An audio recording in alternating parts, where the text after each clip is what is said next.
राधे राधे दोस्तों, आज हम सुनेंगे शिव महापुराण अध्याय 1। श्री सौनक जी ने पूछा, महाज्ञानी सूतक जी, आप संपूर्ण सिद्धांतों के ज्ञाता हैं। प्रभु, मुझसे पुराणों के कथाओं के सार तत्व का विशेष रूप से वर्णन कीजिए।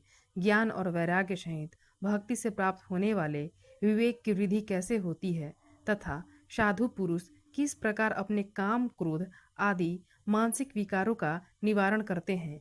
इस घोर कली काल में जीव प्रायः असुर स्वभाव के हो गए हैं। उस जीव समुदाय को शुद्ध बनाने के लिए सर्वश्रेष्ठ उपाय क्या है? आप इस समय मुझे ऐसा कोई शाश्वत साधन बताइए जो कल्याणकारी वस्तुओं में सबसे उत्कृष्ट एवं परम मंगलकारी हो तथा पवित्र करने वाले उपायों में भी सबसे उत्तम पवित्रकारी उपाय हो। तात वह साधन ऐसा हो जिसके अनुष्ठान से शीघ्र ही अंतःकरण की विशेष शुद्धि हो जाए तथा उसमें निर्मल चित्त वाले पुरुषों को सदा के लिए शिव की प्राप्ति हो जाए।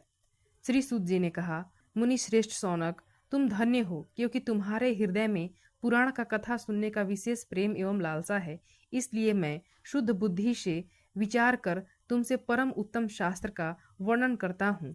वत्स, यह संपूर्ण शास्त्रों के सिद्धांत से संपन्न, भक्ति आदि को बढ़ाने वाला तथा शिव को संतुष्ट करने वाला है।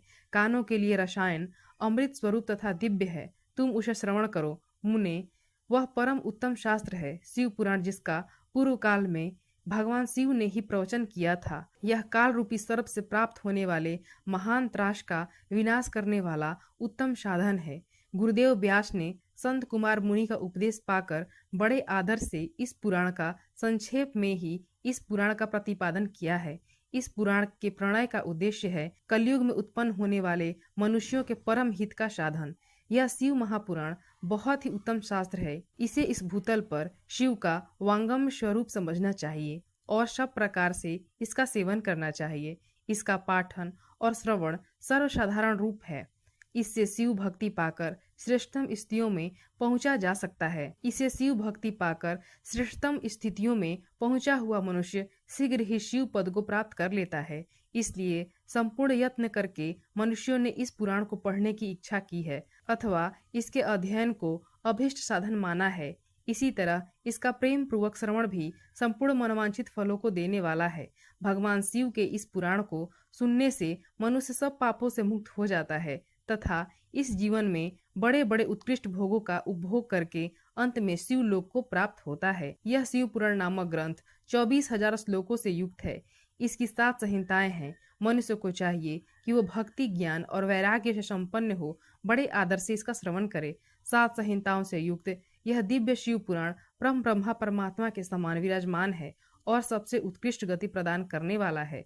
जो निरंतर अनुसंधान पूर्वक शिव पुराण को बोलता है या नित्य प्रेम पूर्वक इसका पाठ मात्र करता है, वह पुण्य आत्मा है, इसमें संशय नहीं है। जो उत्तम बुद्धि वाला पुरुष अंत काल में भक्ति पूर्वक इस पुराण को सुनता है, उस पर अत्यंत प्रसन्न हुए भगवान महेश्वर उसे अपना पद प्रदान करते हैं। जो प्रतिदिन आदर पूर्वक इस शिव पुराण की पूजा करता है, वह इस संसार के संपूर्ण भोगों को भोग कर अंत में भगवान शिव के पद को प्राप्त कर लेता है। जो प्रतिदिन आलस्य रहित हो रेशमी वस्त्र आदि के वेष्टन से इस शिव पुराण का सत्कार करता है, वह सदा सुखी रहता है। यह शिव पुराण निर्मल तथा भगवान का सर्वस्व है। जो इहलोक और परलोक में भी सुख चाहता हो, उसे आदर के साथ प्रयत्न पूर्वक इसका सेवन करना चाहिए। यह निर्मल एवं उत्तम शिव पुराण धर्म, अर्थ, काम और मोक्ष रूपी 4 पुरुषार्थों को देने वाला है। अतः सदा इसका प्रेम पूर्वक श्रवण एवं इसका विशेष पाठन करना चाहिए।